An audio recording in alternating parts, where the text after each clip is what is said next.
哦豁，这里居然限车了！前天叫来150挖机，帮忙挖好了宝坎的基础。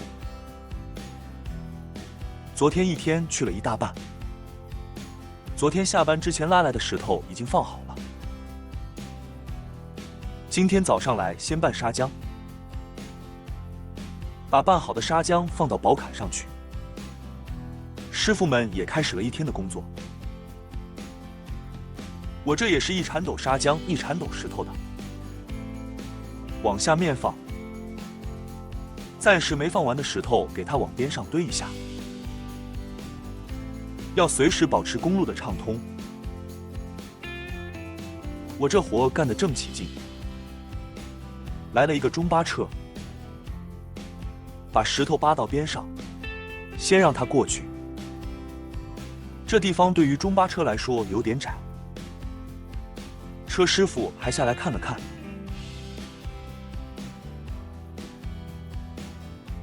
哦吼，好像打滑走不动了。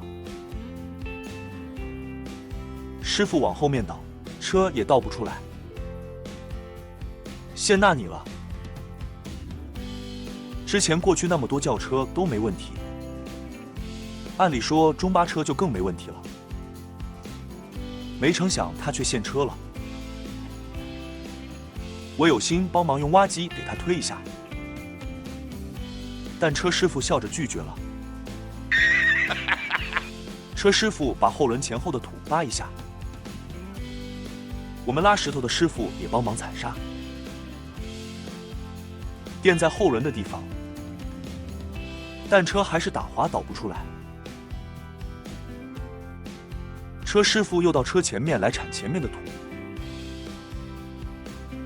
把前面高的这一块土铲平后，再加上6个大力士的鼎力相推，轻轻松松就推起来了。还是人多力量大呀！车推起来了，我赶紧把中间的土挖掉，别等下又限车了。刚挖完土，来了个3轮车，又限那里了。这车小还是好办，实在不行能给他抬过去。继续回到工作上，放完石头放砂浆。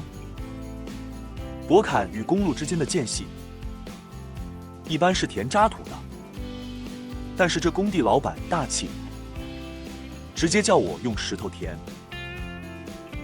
我做了这么多年，这样的老板真是少见一斑，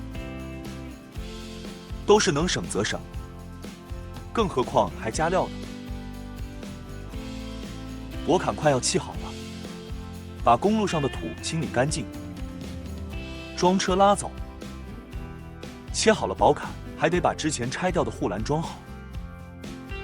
宝坎上预留好了装护栏的孔，用挖机把护栏吊起来，对好孔把螺丝装上去。装好护栏的螺丝，天已经黑了，打开灯把砂浆运过去，把护栏的桩固定好，就完工了。今天的视频就到这里了，感谢大家的观看，下期再见。